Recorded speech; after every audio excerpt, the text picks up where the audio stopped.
नमस्कार दोस्तों। आज हम बात करेंगे इंपॉर्टेंट टॉपिक की जिसका नाम है सोराइसिस। आज हम लोग जानेंगे सोराइसिस क्या है, सोराइसिस के क्या कारण है, क्या इसके साइन सिम्टम्स है, क्या इसका डायग्नोसिस है तथा क्या इसका ट्रीटमेंट है। तो आइए जानते हैं सबसे पहले व्हाट इज सोराइसिस।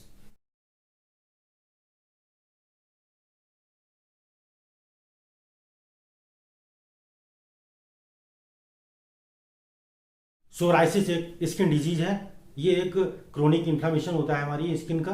सोराइसिस एक लॉन्ग लास्टिंग नॉन कंटेजियस तथा ऑटो इम्यून डिजीज है। इसमें लॉन्ग लास्टिंग का मतलब है ये बीमारी काफी लंबे समय की होती है। नॉन कंटेजियस का मतलब होता है ये बीमारी संक्रामक नहीं है। इसका मतलब है इस बीमारी से किसी दूसरे को सोराइसिस नहीं हो सकता है। तथा ऑटो इम्यून का मतलब है यहाँ पर हमारा इम्यून सिस्टम अपनी ही सेल्स को नष्ट करने लग जाता है। सोराइसिस अगर आप देखें तो स्किन का ये क्रोनिक इन्फ्लेमेशन होता है। इसमें आपको स्किन में लाल और बैगनी कलर के स्पॉट्स देखने को मिलते हैं। सोराइसिस एक अनक्योरेबल डिजीज है, मतलब कहने का है ये पूरी तरह से ठीक नहीं हो पाती है, केवल ट्रीटमेंट के द्वारा इसको हम लोग कंट्रोल कर सकते हैं। सोराइसिस देखिए होता क्या है, जो हमारी स्किन की जो बेसल लेयर होती है उसमें एक्सेसिव सेल डिवीजन होने के कारण जो हमारी एपिडर्मिस होती है वहां पर प्रोलिफरेशन काफी बढ़ जाता है और ये काफी अधिक एरिया में आपको दिखाई देता है। इसमें आपको जो लाल रंग के और बैगनी कलर के चकत्ते दिखाई देते हैं। ये चकत्ते आपको आपकी स्कैल्प पर मतलब खोपड़ी पर आपको दिखाई दे सकते हैं, आपको कोहनी पर दिखाई दे सकते हैं, आपको घुटने पर दिखाई दे सकते हैं और हमारी जो एक्सटेंसर सरफेस होती है लेग्स की वहाँ पर आपको ये दिखाई दे सकते हैं। एक्सटेंसर सरफेस का मतलब है आपको जैसे ये घुटने के सामने वाले पार्ट में आपको दिखाई दे सकते हैं या जो कोहनी के जो पिछले पार्ट्स में आपको दिखाई दे सकते हैं। जनरली ये फ्लेक्सर सरफेस पे नहीं पाए जाते हैं। सोराइसिस में अगर आप देखें इसकी सबसे इंपॉर्टेंट फॉर्म आपको दिखाई देती है जिसका नाम है सोराइसिस वल्गेरिस। इसी के केस आपको बहुत अधिक मिलते हैं।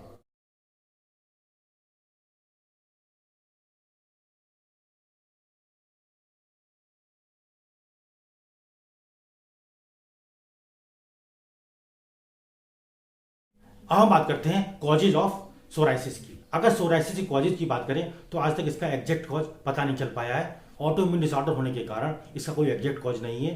इसके बहुत सारे रिस्क फैक्टर्स हैं।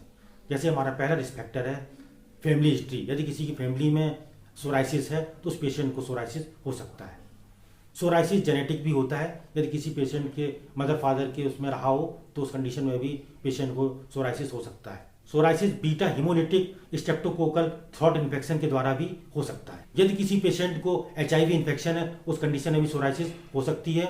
यदि किसी पेशेंट का ऑटो इम्यून डिसऑर्डर है उस कंडीशन में भी पेशेंट को सोराइसिस हो सकता है। यदि किसी पेशेंट का स्ट्रेस लेवल काफ़ी हाई है या उसको काफ़ी एंजाइटी रहती है उस कंडीशन में भी सोराइसिस हो सकता है।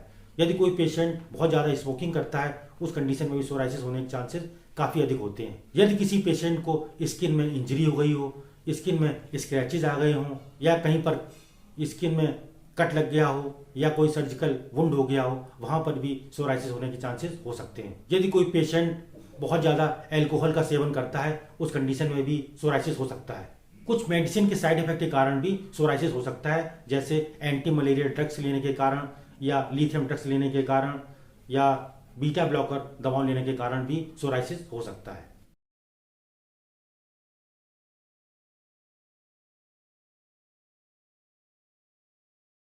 आइए हम बात करते हैं साइन सिम्टम्स ऑफ सोराइसिस की।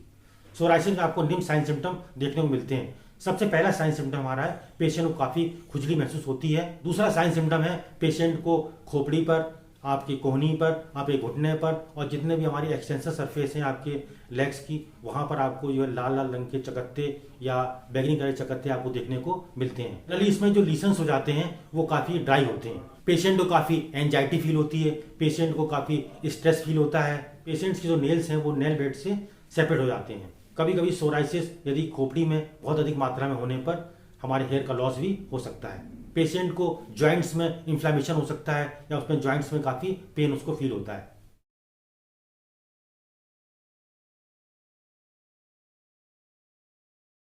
अब हम बात करते हैं डायग्नोसिस ऑफ सोराइसिस। सोराइसिस को निम्न प्रकार डायग्नोज कर सकते हैं। सबसे पहले फिजिकल एग्जामिनेशन के द्वारा, दूसरा है हमारा हिस्ट्री कलेक्शन के द्वारा, नेक्स्ट है हमारा थ्रॉट स्वैब कल्चर के द्वारा भी हम लोग इसको आइडेंटिफाई कर सकते हैं। इसमें हम लोग बीटा हिमोलिटिक स्ट्रेप्टोकोकल इन्फेक्शन के बारे में पता करते हैं। स्किन स्क्रैपिंग के द्वारा भी इसको डायग्नोज कर सकते हैं। नेल चिपिंग के द्वारा भी इसको डायग्नोज किया जा सकता है। किसी किसी पेशेंट में पेशेंट की बायोप्सी भी कराई जा सकती है।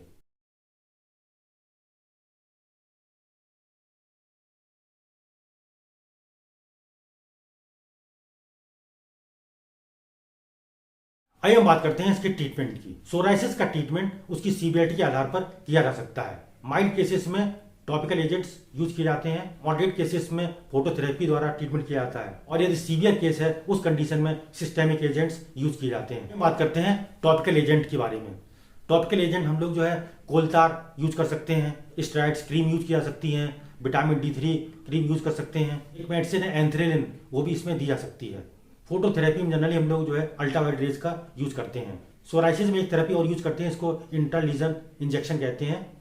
इसमें हम लोग जो है लीजन के अंदर इंजेक्शन लगा देते हैं, जिससे पेशेंट को कुछ समय के लिए राहत मिल जाती है। सीवियर केस में पेशेंट के हम लोग जो है सिस्टेमिक एजेंट के द्वारा उसका ट्रीटमेंट करते हैं। इसमें इम्यूनोसप्रेसिव ड्रग्स दी जाती हैं, जैसे इसमें मीथोट्रेक्सेट दवा दे सकते हैं। इसके साथ साथ इसमें विटामिन D3 यूज कर सकते हैं तथा स्टेरॉइड्स के इंजेक्शन भी यूज किए जा सकते हैं।